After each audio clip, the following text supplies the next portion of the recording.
అక్కడున్న ఒక రోగిని చూసి వానికి ఉన్న కష్టాన్ని చూసి యేసు బాగు చేసే ప్రయత్నం చేశాడు. ఈ లోపల వాళ్ళు రెడీగా ఉన్నారు. వెంటనే యేసు వారిని చూసి అంటున్నాడు, విశ్రాంతి దినమున ఒక గాడిద కానీ ఒక ఎద్దు కానీ గుంటలో పడినట్లయితే దాన్ని లేవనెత్తడం తప్పా ఒప్పా? ఎవరండి యేసుక్రీస్తు యొక్క జ్ఞానాన్ని ఎదుర్కోగలిగింది? ఎవరండి యేసుక్రీస్తుకున్నటువంటి వివేకాన్ని ఎదుర్కోగలిగింది? ఈ మూర్ఖులు ఏం చేస్తున్నారంటే, మనిషికి ఇచ్చిన జ్ఞానానికి ఆధారం దేవుడు, మనిషి కలిగి ఉన్న జ్ఞానానికి ఆధారము దేవుడు. కానీ ఇప్పుడు ఆ మనిషి అంటున్నాడు జ్ఞానాన్ని పొందుకొని అసలు దేవుడే ఏమిటట లేడు అని మూర్ఖత్వంగా వచ్చేసాడు. ఒక ఊర్లో నేను వాక్య పరిచర్య చేస్తున్నాను. వాక్య పరిచర్య చేస్తున్నప్పుడు అదే ఊరిలో దేవుడు లేడు అని చెప్పి వాదించేటటువంటి ఒకడు ఉన్నాడట. ఆ విషయం నాకు తెలియదు. కొంతకాలం అయిన తర్వాత ఆ సహోదరు ఒక మీటింగ్లో నేను వాక్య పరిచర్య చేయడానికి వెళ్ళినప్పుడు సాక్ష్యం చెప్పినాక విషయం తెలిసింది. జరిగింది ఏంటంటే, అతడు ఒక క్రైస్తవుడు కూడా కాదు. నేను వాక్య పరిచర్య చేస్తూ ఒక మాట అన్నాను, దేవుడు మనిషికి జ్ఞానాన్ని ఇచ్చాడు.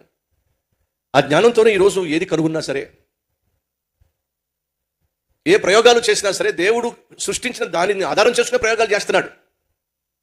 దేవుడు సృష్టించిన వాటిని ఆధారం చేసుకొని ప్రయోగాలు చేసి ఇది కనుగొన్నాను, అది కనుగొన్నాను, ఇది కనుగొన్నాను అంటున్నాడు.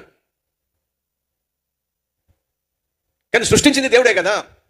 మాట్లాడుతూ ఈరోజు ప్రపంచంలో చాలా మంది సైంటిస్టులు ఉన్నారు. ఈ సైంటిస్టులు అందరూ కలిసి వాళ్ళకున్న మహాజ్ఞానాన్ని ఉపయోగించి తోటకూర కాడ తయారు చేయగలరా అని ప్రశ్నించారు. ఏ కాడ? తోటకూర కాడ తయారు చేయగలరా? గోంగూర ఆకు తయారు చేయగలరా వీళ్ళు? ఒక్కసారి ఆలోచించండి. మనిషి దేవుడు సృష్టించిన దానిని ఆధారం చేసుకుని ఏదో కనుగొంటున్నాడు. కానీ ఏది సృష్టించడం మనిషికి సాధ్యము కాదు. మనిషి శరీరంలో దేవుడు రకరకాల అవయవాలు ఇచ్చాడు. అవి ఏవైనా కాస్త రిపేర్కి వస్తే మనిషికి జ్ఞానాన్ని ఇచ్చాడు. ఆ జ్ఞానాన్ని మనం వైద్యం అంటున్నాం. ఆ వైద్యానికి సంబంధించిన జ్ఞానంతో డాక్టర్గా రిపేర్ చేస్తున్నాడు. కానీ ఈ శరీరం మొత్తానికి ఆధారం ఏంటో చెప్పండి? రక్తం. ప్రపంచంలో ఉన్న టెక్నాలజీ మొత్తాన్ని కలిపి ఎవరైనా రక్తాన్ని సృష్టించగలరా? చెప్పండి. ఈ రోజు వరకు ప్రపంచంలో ఉన్న సైంటిస్టులు అందరూ కలిసి రక్తాన్ని సృష్టించలేకపోయారు. కారణం తెలుసా?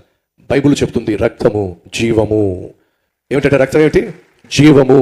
ఈ జీవానికి ఆధారము జీవనదాత అయినటువంటి దేవుడు. దేవుడు మాత్రమే జీవాన్ని ఇవ్వగలడు.